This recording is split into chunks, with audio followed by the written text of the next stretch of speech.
Well, here we have an extremely important car for Chevrolet. This is the Bolt. It's an all-electric 5-seat compact hatchback with two kind of important numbers that Chevy's putting out. The first is a range of over 200 miles. That's what Chevy's saying so far. We'll figure close to 200, and also a price at $30,000. That price, of course, factors in a $7,500 federal tax rebate that doesn't necessarily take the cost off the top of the car, so figure close to $37,500 or $37,500 brand new. If you have a DC fast charging system, you'll get about 90 miles in under 2 hours. At least that's what GM is saying. A full charge will take around 9 hours though. But let's take a look inside if we can.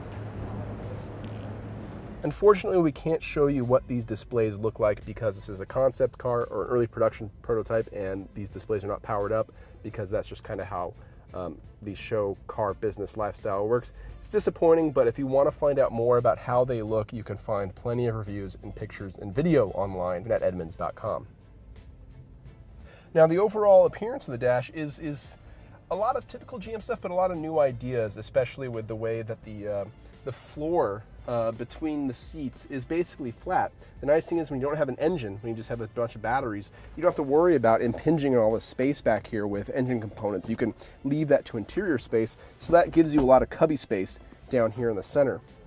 What's also nice is the shifter. It kind of reminds me of some of what BMW is doing, or has been doing for a long time. The tap shifter kind of looks like a beer tap, the way they've been doing that for a while. But we've also seen this in other Chevy products too. You go back for drive, forward and left for reverse, and hit P for park. It works well once you get used to it. What's nice is you have two USB ports, a little pocket for your smart device or phone or whatever you want to call it. And then back inside the armrest, we have cubby holes here.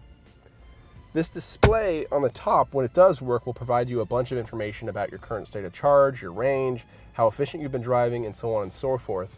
While this display 2 here will give you all the typical infotainment displays like navigation and so on, but it also supports Apple CarPlay and Android Auto, which is really nice if you just want to use your smartphone's display ecosystem, the one that you're used to, instead of learning something new from a car's.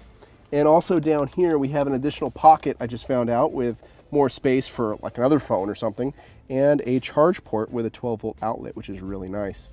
And we'll hop in the back seat. Here's a view of the dash from the back seat. And as you can see, it's a lot of the modernized versions of GM design cues that we talked about earlier. It is something that looks really nice.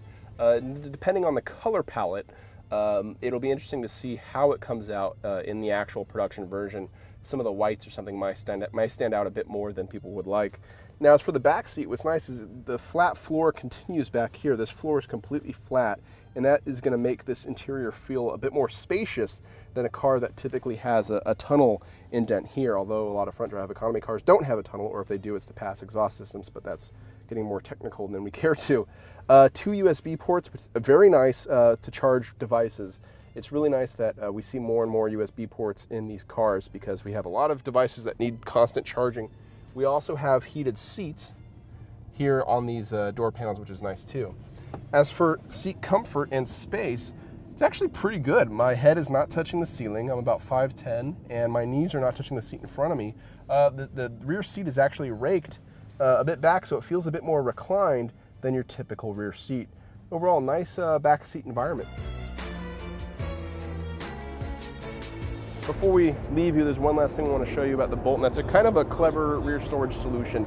These rear seats fold flat, and that means this is flat, but of course, because there's nothing you have to hide back here, like a gas tank or anything, you can drop this partition down, and you get a lot more cargo space, which is a clever little thing. Now, to find out more about the Chevy Bolt, be sure to visit Edmunds.com.